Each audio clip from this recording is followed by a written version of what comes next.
saksikan. Nah, sekarang ini kita bisa memberikan satu kesimpulan terhadap kehidupan yang ada sekarang ini. Sampai dikritik mati-matian ya.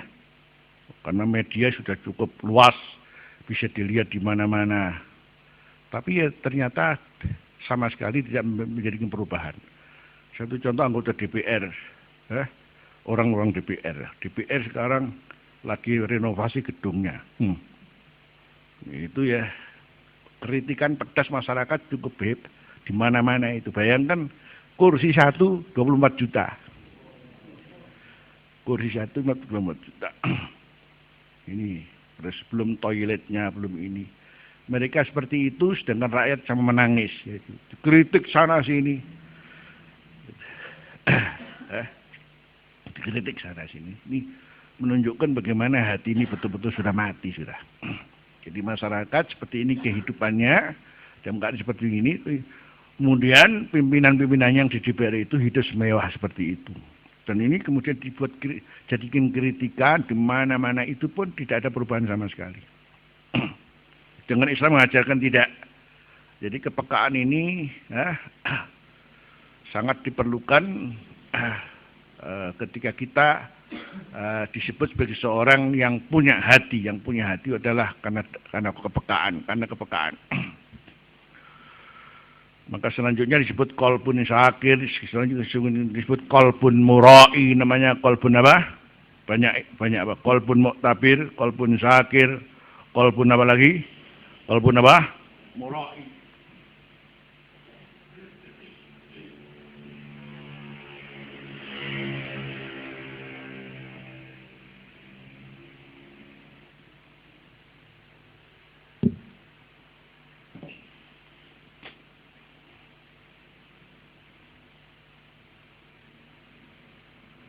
Inna fi dzalika la dzikra liman kana lahu qalbun aw alqas sam'a, atau menggunakan pendengarannya wa huwa syahid, dan ia melihat sendiri. Ya, ketika melihat sesuatu kemudian adakah sesuatu menjadi pelajaran bagi dia apakah tidak? Makanya kapan kita ini satu saat jadi hidup merenung saja, duduk di pinggir pantai, kemudian lihat laut ya, kemudian kapan pasang, kapan surut, kapan kemudian kita melihat lautan, kemudian ada perahu, Masya Allah, satu tempat tapi angin bisa berkisar ke sana kemari, sehingga perahu ada yang jalan ke barat, ada yang ke timur, ke selatan, dalam satu angin yang diatur oleh Allah ya. Kemudian bagaimana Allah itu jadi membuat laut ini ketika naik itu sampai di situ saja. Bayangkan kalau naik ini nggak ada yang ngatur, kita bisa bayangkan semua bumi ini tenggelam dengan air laut. Karena air laut 2/3 dan bumi ini 1/3. Kemudian Allah memberikan ketentuan bagaimana air laut itu pasang surut itu pada aturan yang sudah jelas. Kalau umumnya nggak ada yang ngatur, naik-naik sendiri, kelem kabeh. Nah, Allah subhanallah ya.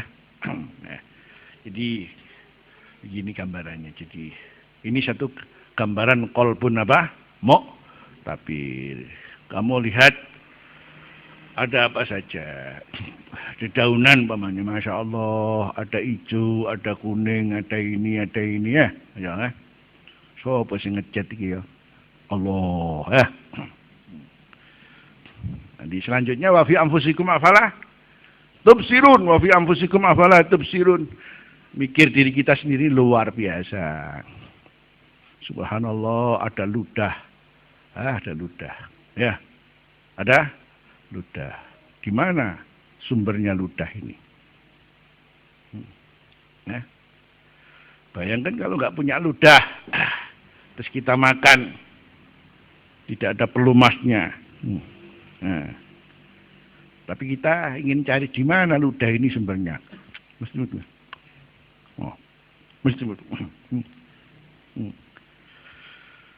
dan sebutuh kita makan, disitulah kemudian kebutuhan ludah ini ada keluar, membuat kemudian menjadi pelumas.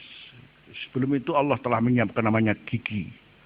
Gigi besar, gigi taring, gigi ini. Karena yang masuk ini macam-macam. Ya, kapan yang masuk ini adalah tulang. Subhanallah. Ini belum bicara masalah lidah. Allah. Kapan kecut, kapan manis, kapan pedas gini. Ya, dan lain sebagainya. Ini di sini akhirnya kita hanya mengatakan subhanallahil khaliq. Subhanallahil khaliq. Jadi karena itu zikir ini jadi ala bidzikrillahi tatmainnul qulub, dengan pengertian zikir yang luas. Dimulai daripada az-zikir bil lisan.